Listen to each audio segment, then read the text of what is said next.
Sing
thank you, Lord, once again that we are here in your holy presence.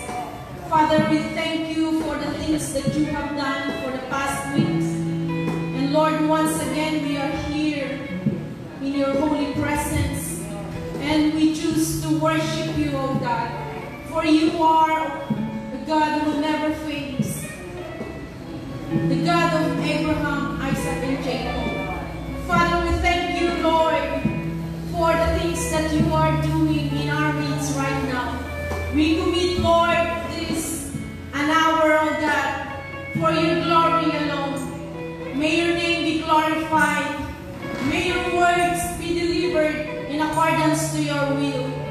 Father, we thank you for everyone who is listening, who is watching, Lord, this live broadcast. Bless their hearts, O God. Fill them with your holy presence. Father, we thank you for everyone who is working for your glory and for the expansion of your kingdom. We thank you, Lord, for this is the day that you have made for all of us. We will choose to rejoice in your presence, O God. Whatever our circumstances this morning, we choose to rejoice and we commit the rest of our time unto you. Be magnified in our midst, Lord. Be glorified, O God. Hallelujah. We thank you, Lord. We bless you. We commit, Lord, our time unto you. In Jesus' name, amen. Amen. Sa pong malakas na malakpasan ng Diyos sa buhay, sa inyo po na nasa mga tahanan, tayo po ay magbigay ng luwalhati sa Diyos sa umagang ito. Amen. If your Bible is with you, please open it with me in the book of Genesis, chapter 12, verses 10 to 20. Genesis chapter 12, verses 10 to 20. Babasahin ko po sa NLT version. At that time, a severe famine struck the land of Canaan, forcing Abram to go down to Egypt, where he lived as a foreigner. As he was approaching the border of Egypt, Abram said to his wife, Sarai, "Look, you are a very beautiful woman. When the Egyptians see you, they will say, 'This is his wife. Let's kill him. Then we can have her. So please tell them you are my sister. Then they will spare my life and treat me well because of their interest in you.'" Verse 14. And sure enough, when Abram arrived in Egypt, everyone noticed Sarai's beauty. When the palace officials saw her, they sang her praises to Pharaoh, their king, and Sarai was taken into his palace. Then Pharaoh gave Abram many gifts because of her. Sheep, goats, cattle, male and female, donkeys, male and female servants, and camels. But the Lord sent terrible plagues upon Pharaoh and his household because of Sarai, Abraham's wife. So Pharaoh summoned Abram and accused him sharply. "What have you done to me?" he demanded. "Why didn't you tell me she was your wife? Why did you say she is my sister and allow me to take her as my wife? Now then, here is your wife. Take her and get out of here." Pharaoh ordered some of his men to escort them, and he sent Abram out of the country along with his wife and all his possessions. Purihin po ang Panginoon sa kanyang mga salita. Praise the Lord. Tayo po ay makaupo sa presence po ng ating Panginoon. Glory to God. Isa pong maulan, pero mapagpalang araw po sa ating lahat. Purihin po ang Panginoon muli. Isang linggo, dinala niya tayo sa kanyang banal na presensya. Amen. Ang akin pong ibabahagi ngayong umaga ay pinamagatan ko pong the weakness of man versus the grace of God. The weakness of man versus the grace of God. Okay. My introduction will be in the same chapter, pero tataas po tayo doon sa verse 1. Bago po tayo pumunta sa verses 10 to 20, ay bigyan po natin ng ilang mga segundo or minuto sa verses 1 to 9. Ang verses 1 to 9 at the same chapter po of Genesis, that was the call of Abram. Ito po yung panahon na tinawag ng Diyos si Abram. Si Abram po ay Abram pa rin ang pangalan niya dito, hindi pa na napapalitan, hindi pa siya Abraham. So, hayaan niyo po na banggitin ko lang ang Abram. Kasi ang ating pong pag-aaralan ay from chapter 12, verses 1 to 20. So, my introductions are from verse 1 through 9. So, the Lord had said to Abram, notice po yung mga panahon, yung mga verses na ito po yung panahon na pagtawag po ng Diyos kay Abram. The Lord has said to Abram, leave your native country, your relatives, and your father's family, and go to the land that I will show you. Verse 2, I will make you into a great nation.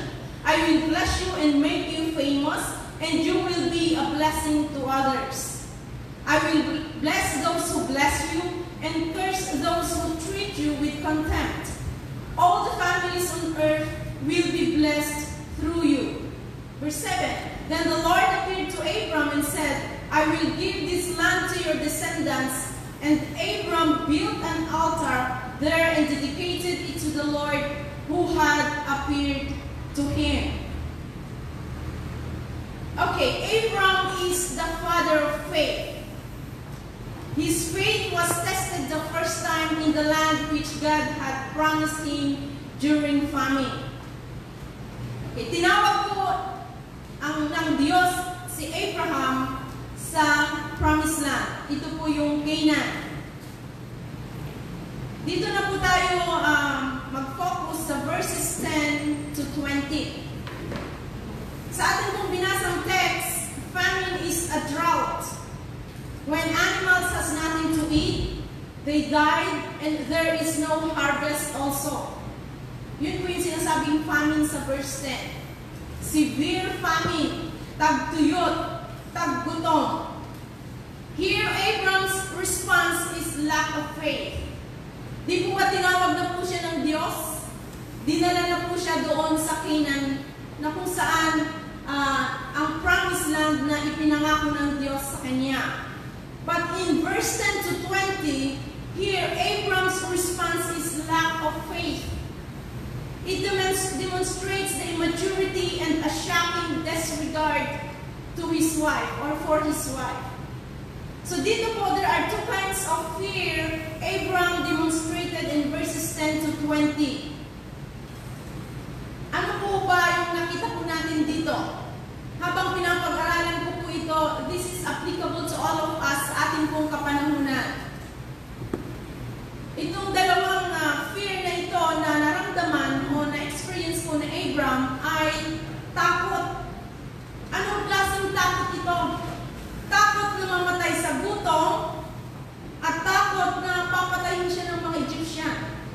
Okay? Let us begin. Number 1. Fear that God would not bless him. Takot na hindi siya pagpapalain ng Diyos. Okay? Yung severe famine na ito, that starvation in Canaan, yung a great shortage, wala lahat, poverty, taggutom, ito po yung dahilan. Ito po yung dahilan bakit nilisan niya ang Canaan. God called him to leave his country, relatives, and family in the first verses of chapter 12. Diba? Tinawag po siya. Sumunod po si Abram. Do you think God would not able to bless him? When God called you, He is able to bless you. Amen? When God called you, He is able to bless you. Before you decide and do things, consult your God. Here, Abram did not even consult God before he left Canaan. Hindi po siya nanalangin. Nung dumating po ang tagbutong, tagtuyot, ito po ang nagtulak sa kanya para lisanin ang pangako na kung saang lugar na pinagdalhan siya ng Diyos. Maybe he think, sabi siguro, di ba Canaan ito? The promised land? Bakit may tagbuto? Bakit may tagtuyo? Kung sa akin po, bilang isang negosyante, bakit matumal? Bakit mayroong tagtumal? Eh, tinawag ako ng Diyos. Nangako siya sa akin. Pagpapalain niya ako. Ano ang pwede natin makita dito? First, he obeyed God. Di po ba? So verse 1 to 9, he obeyed God. In verse 10 to 20, ano po ang makita natin? He doubted God. Tinawag ka na ng Diyos. Ngayon you are doubting? So ang kahirapan ang nagtulak sa kanya na lisanin ang lupang pangako. What is the problem here? Lack of faith. Nasaan na yung pananampalataya ni Abram nung tinawag siya na nilisan niya ang kanyang pamilya, iniwanan niya ang kanyang lugar, dinala niya ang kanyang pamilya sa lugar na kung saan ipinangako ng Diyos. Pero sa mga sandali ito, makikita po natin, there is lacking in Abram's life. Lack of faith. Nasaan ang pananampalataya natin when the first time God called us to serve Him? When the first time God talked to us? Is it possible that God is testing His faith during famine? Is it possible that God is testing our faith during the times that we are facing difficulties and challenges? Yes. God allows you and me, in our situation right now, for all of us to call to the Lord. Amen. God allows our situation right now, whatever we are facing, for all of us to call unto the Lord. Amen. But here, Abram abruptly decided at nilisan niya ang lupang pangako. Do not abruptly decide and do things God is not asking you to do.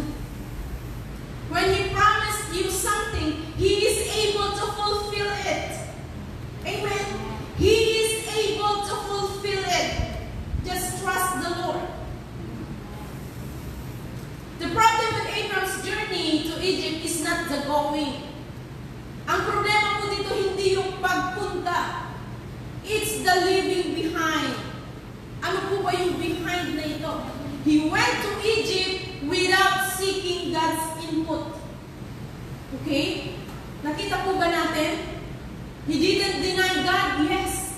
Hindi niya tinakwil ang Diyos. But, he forgot His God. How often we do the same? We knew that God called us to do the things that He had entrusted unto us, the task, the ministry where we are living, the place where we are right now. We knew it was the Lord who called us. But how often we forgot the Lord when we have something to do? Or may mga bagay na gagawin tayo. Gaano kadalas na nakakalimutan po natin ang Diyos? Tapos iiyak tayo. Di ba may mga pangyayari po ganun sa buhay po natin? We often forgot the Lord. Pero pag nagkamali na po ang desisyon natin, iiyak na po tayo sa Panginoon. Eh, dinicide po yan eh. Dinicide po ito eh. Di naman pwedeng ganito ang gagawin ng Diyos. Ama, dito ka lang. Huwag ka umalis. Di ba nangako ako sa iyo na pagpapalain kita? Huwag kang umalis. Dito ka lang. No. Why? Because God respects our decision. Amen. We are not robots. Can you relate to what God or to what Abram did in verse 10? Nakaka-relate po ba tayo? Na minsan nakakalimot po tayo sa Diyos na ang Diyos na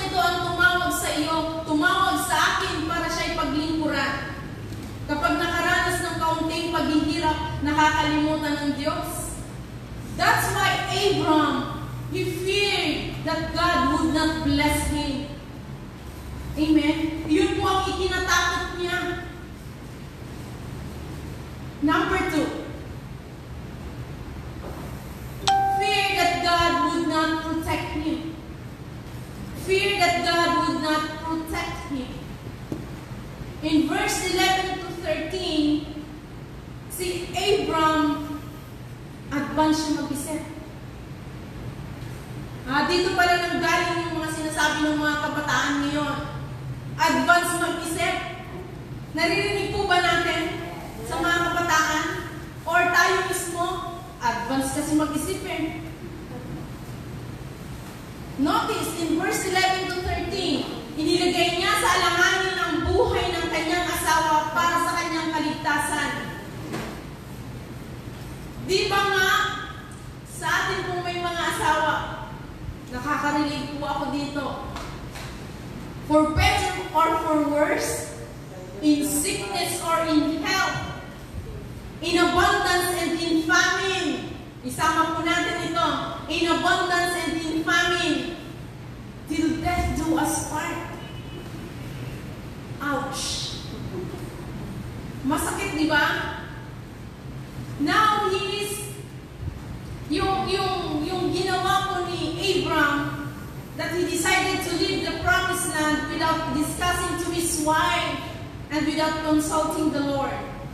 Siguro hindi man lang niya nabanggit sa kanyang asawa. Baka kinaumagahan, mag-impake ka na, aalis na tayo, wala nang makain dito, namamatay ng ating mga hayop, wala nang ulan, wala tayong harvest. Do you think, sa palagay niyo po, did he discuss with his wife? Or inutusan na lang niya si Sarah na mag-impake? This time, he is again doing things na ikapapahamak ng kanyang asawa. Sabi siguro ni Sarah, noong dumating sila sa Egypt, di ba nga tayo andito para hindi tayo magutom? Nilisan nila ang Canaan, pumunta sila ng Egypt, sumama si Sarah. Siguro ang sabi niya, di ba kaya mo ako dinala dito para hindi magutom? Bakit ibibigay mo ako ngayon kay Pharaoh? Ikaw ang asawa ko, sabi siguro ni Sarah. Wala ko doon sa ating binasa. Pero isipin niyo po, ikaw ang asawa ko, sabi ni Sarah kaya. Pero hindi po niya sinabi yun. She did not. Do you think God was not able to protect you kung tama ang decision mo? Kung tama, maybe Abraham realized that his decision hindi po yung tama. Kaya dito po siya nag-isip ng advance. No? But kung tama pa yung decision natin, do you think God will not protect us? He will protect us if we know what we decided is for God's glory and ito po ba ay kalooban ng Diyos? Siya po ay magpuprotekta po sa atin. Amen? Pakinggan po natin ito. God was able to protect Noah's family with those two kinds of living creatures in 150 days in the boat. Yung mga naunang verses po, before Abraham was called, it was the story of Noah. When you are reading your Bible, and if you read your Bible in the book of Genesis or the book of Genesis, ay makikita mo yung story muna ni Noah. Okay? God was able to protect the Noah's family with those two kinds of living creatures and in 150 days in the boat. They were saved in the boat during, during La Nina. Diba? During the flood. They were protected and God provided everything for all of them, even po sa mga hayop na meron po na kasama nila. They were safe in the boat during the flood. Sabihin natin, during La Nina. In other words, God is able to protect Abraham's family during El Nino. Amen po ba? Kung kaya niyang protektahan, o kinaya ng Diyos na protektahan ang pamilya ni Noah, doon po sa flood, during the flood, God is also able to protect you and bless you during famine. During El Nino, tagtuyot. Amen? Okay, palakpakan nga po natin ang Diyos. Nakikita po ba natin ang sitwasyon ngayon ni Abraham?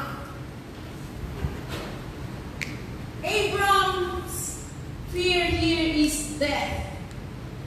Anong klaseng death? Takot na magutom, takot na papatayin siya ng mga Egyptian. Okay. Who can memorize or who can recite the Psalm 23? Sa kapanahunan po natin. Dapat po kabisado po natin ito. Pagdating ng tagtuyot at taggutom, we knew the promise. We should know the promise of God. Amen? The Lord is my shepherd, I shall not want. He makes me lie down in green pastures. He leads me beside quiet waters. He refreshes my soul. He guides me along the right paths for His name's sake. Even though I walk through the valley of the shadow of death, I will fear no evil, for You are with me. Thy rod and thy staff, they comfort me. You prepare a table before me in the presence of my enemies. You anoint my head with oil. My cup overflows. Surely goodness and love will follow me all the days of my life. And I will dwell in the house of the Lord forever. Amen. Dapat alam po natin ang mga pangako ng ating Diyos. Balik po tayo sa sitwasyon ni Sarah.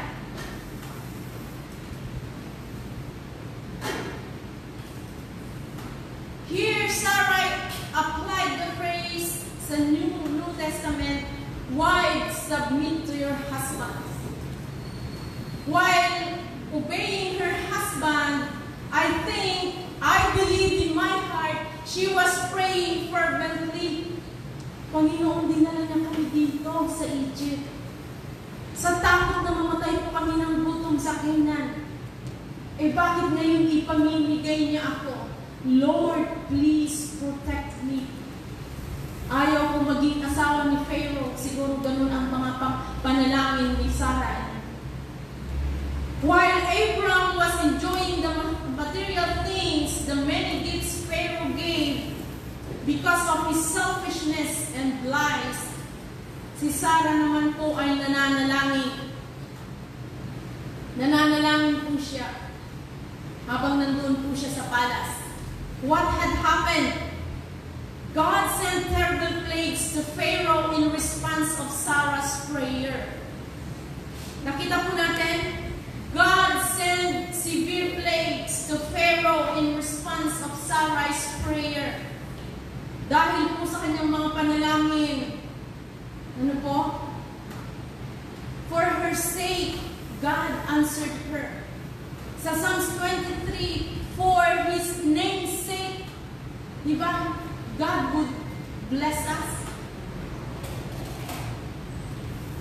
Here, what Abraham did has a domino effect. Alam po ba natin yung domino? Sino po naglaro sa atin ng domino? Sino po ang may anak na may larong domino? Alam niyo po yung domino?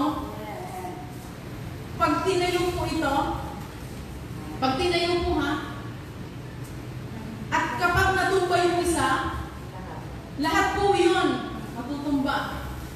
May ganun pong laro si DJ.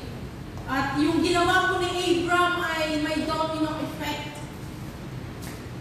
Balik po tayo sa verse 16. Sige, basahin po natin. Akyat po tayo sandali sa chapter 12. Doon po tayo sa text pa rin. Then Pharaoh gave Abraham many gifts because of her. Dahil kay Sarah, si Pharaoh, marami po siyang ibinigay na regalo. Sheep, goats, cattle, male and female donkeys, male and female servants. Binigyan din po niya ng mga katulong. Tapos sa verse 20, laktaw po tayo. Noong sinagot ng Diyos ang panalangin ni Sarah na nagpadala siya ng mga plagues. Ito po yung sabi sa verse 20. Then Pharaoh gave Abraham many gifts because of her. Yun nga yun. Tapos, pagdating po doon sa 20, diba sinabi niya, bakit ka nagsinungaling sa akin? Bakit hindi mo sinabi na asawa mo pala siya? Bakit sinabi mong kapatid mo siya? Eto na ang asawa mo. Lisanin mo ang aking lugar. Diba?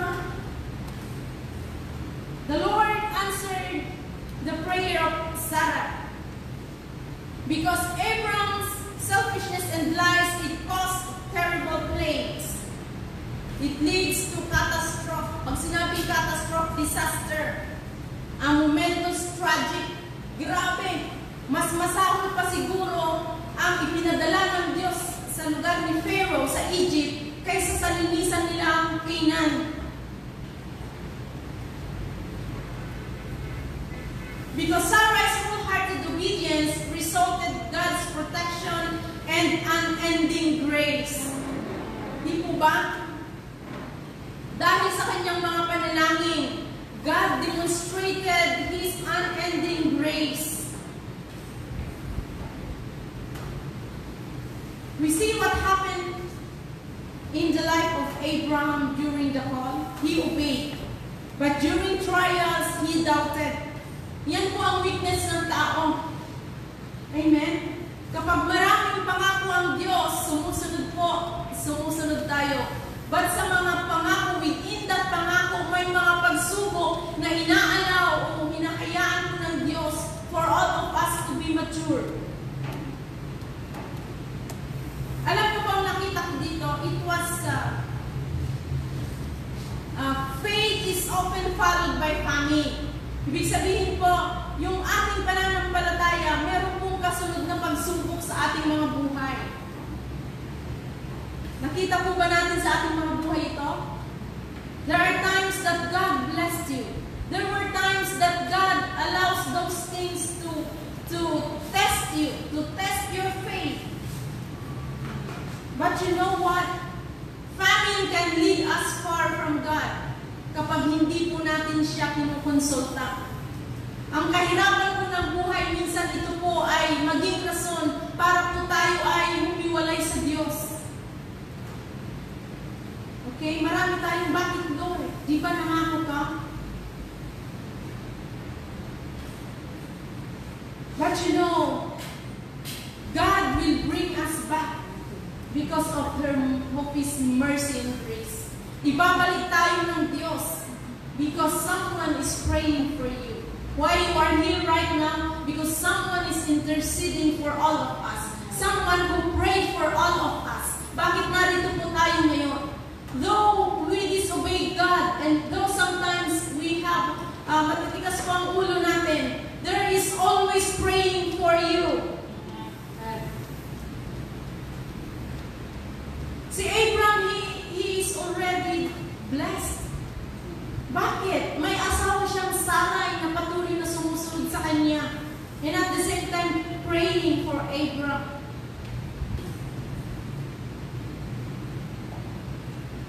For us, because of Jesus Christ, God demonstrated His love and mercy. Because of Sarai, God demonstrated His unending grace to Abraham and all his family. Tingnan po natin, balikan po natin. Di ba niregaluhan po siya ni Pharaoh kasama ng mga servants, male and female? Kaya bakit sabi ko may domino effect? I think, dito po nang galing si Hagar. Inuwi niya, di ba? Dinala niya yung mga possession na ito. Dito po mag-uumpisa ang buhay po ni Abraham. I believe Hagar is from those servants. Ano po? Kung alam po natin ang story sa susunod po, ito po ay series. Amen? Maganda po itong series na ito. Kasi ngayon, nakita po natin si Abraham sumunod po sa But during those famine, during drought, he disobeyed God. Or even he did not consult with God. He did not discuss with his wife. No? Nag-decide na lang siya. So makita po natin dito that there is faith and there is doubt. God respects our decisions. But this morning, we should remember, before we decide, before we forget the Lord, bago natin siyang iwanan, siguraduhin po natin ang pupuntahan po natin ay mas makabubuti po sa atin. Inakala po yun ni Abram, di ba? Iniwan niya ang Canaan. Pero, because of his lies and selfishness, God brought plagues in the land of Egypt. Amen. Kaya kahit ano ang sitwasyon po natin ngayon, it was years ago that God had called me or called you. If you are facing challenges this morning, don't be like Abram from verses 10 to 20. Don't be like him. He had already obeyed God. You have already obeyed the Lord. You have answered His call to serve Him. Amen. Then, these verses, ang pag-aaral na ito, it is an example for all of us. Baka pagdating sa ating didesisyonan, ay magsisisi po tayo. Amen. Do not fear that God would not bless you. Do not fear that God would not protect you. Binasa po natin, o sinabi po natin, or naalala po natin ang mga pangako niya sa Psalms 23. Yea, though I walk through the valley of the shadow of death, I will fear no evil. For He is with us. God is with us. Ano po yung ginamit natin kanina?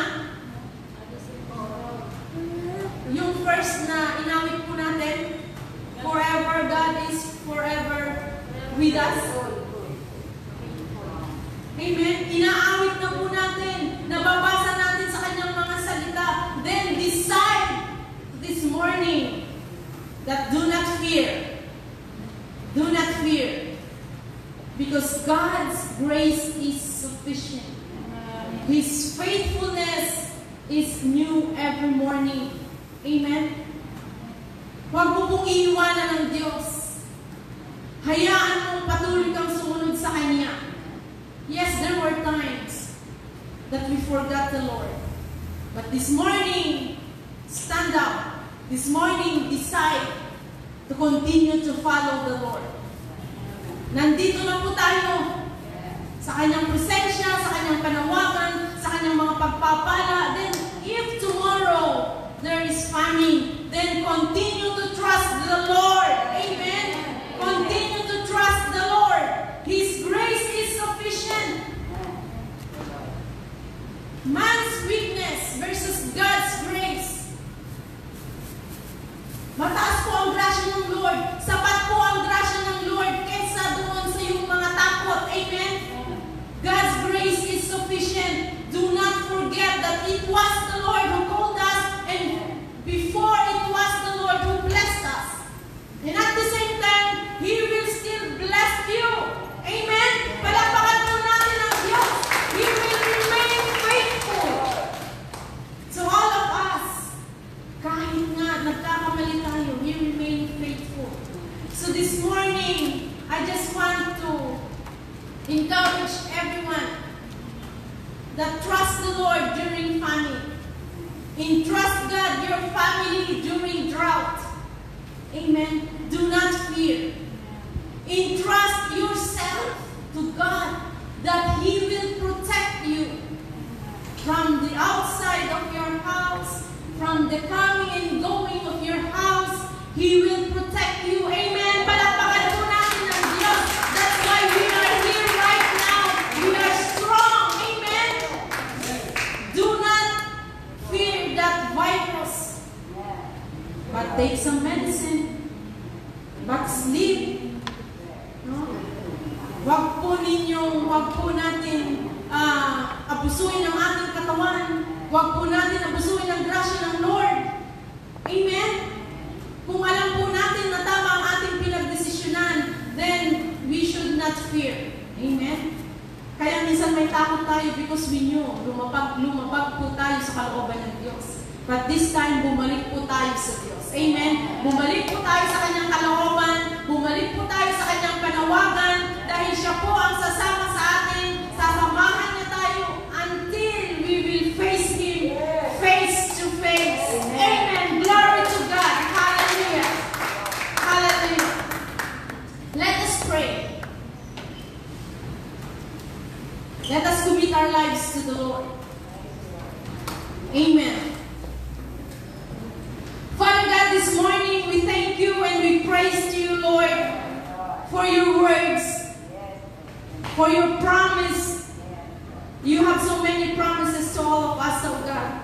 Lord, in times of famine, in times of drought, oh God, we entrust our families, ourselves, our ministries, our calls unto your hands, oh God. We thank you and we commit, oh Lord, our testimonies unto you. Now we will, Lord, continue to serve you, continue to follow you, Father God, whatever the circumstances, even whatever we will face tomorrow. We commit, Lord, ourselves, our lives, our families unto you, because we knew you hold our tomorrows. We thank you, Lord, for your promises. Help us not to fear, but help us to trust you. Help us, Lord, to apply the words, the promises that we have heard from you, O God. We thank you for everyone who is watching to this live broadcast. We thank you for every servant, Lord, this morning that are here with us this morning. Bless everyone, oh God. Bless every family. Bless our country. Bless our ministries. Bless our church, oh God. Hallelujah. And bless everyone right now. To those, Lord, who are listening and watching, we thank you for your words. We thank you for the confidence that you have given us, that we can do all things through Christ who strengthens us. Father, we give you praise, we give you glory, we give you thanksgiving for what has accomplished this morning. Hallelujah! And everyone said, Amen. Amen. Glory to God. Hallelujah. Before we end our service this morning, tayo po muna ay manalangin. Ipanalangin po natin ang ating mga prayer requests. We have here, thank you, Lord. You are there. We pray healing for Raisa, for her right and left ovarian cyst. For Alex Cuatico, spirit of drinking or liquor, freedom from liquor. Dalit Cuatico, maintain ang kanyang normal BP. Si Don Cruz, healing from diabetes. Si Nati Dicano, complete healing. Brother Edgar, thanksgiving for his healing. Brother Rod and family, protection from the Lord. Merlin Asia, protection of her family. Darlene Mideso, stage 4 breast cancer. Lord, you are her healer. Even for Evangeline Mendoza, from her migraine, Rumel Cunanan, spinal cord healing, Filipinas Mendoza, ang kanyang fatty liver, high blood, gallbladder, stone, and diabetes. Lord, we thank you for you are our healer right now. For Lord Wayne Mileso, diabetes, Emilien Atienza, healing from asthma, Jacob Estadillo, na may tubig sa kanyang baga, he has a bone cancer, bukod sa kanyang atay. Lord, malaki ka po. Ikaw po ang Diyos ng mga lingkod mong ito, ang mga anak mong ito. We are praying for their healing right now, even for Harold, freedom from drunkenness, Jackie Loren and family, na yung transaction po nila for their property ay mag-materialize. Yes, Lord, we claim it in Jesus' name. Si Lot Isqueta, Gitong Shipping Company, ang M-Zone Training, Protection from COVID-19, ang Isqueta family, Dizon family, Milmoza family, and every family this morning, Father, we commit unto your hands. Every businesses, O Lord, will prosper in the name of Jesus. To those who are weak, strengthen them. To those who are not serving you, Lord, they will serve you. We claim it in the name of Jesus. You have promised that believe in the Lord Jesus Christ and thou shalt be saved and thy household. We claim our household, O God. Freedom from every disease, from every drunkenness. We thank you, Lord. We commit the Lord of the Nations Church, Marikina. We commit every believer, every servants of yours, even, Lord, the leadership of the Lord of the Nations Church, Maine. We thank you, Father God. Bind us for one purpose, for your glory alone. We thank you. In Jesus' name we pray. Amen. Glory to God. Hallelujah. Salamat po sa inyong lahat. God bless po. Diretso ka.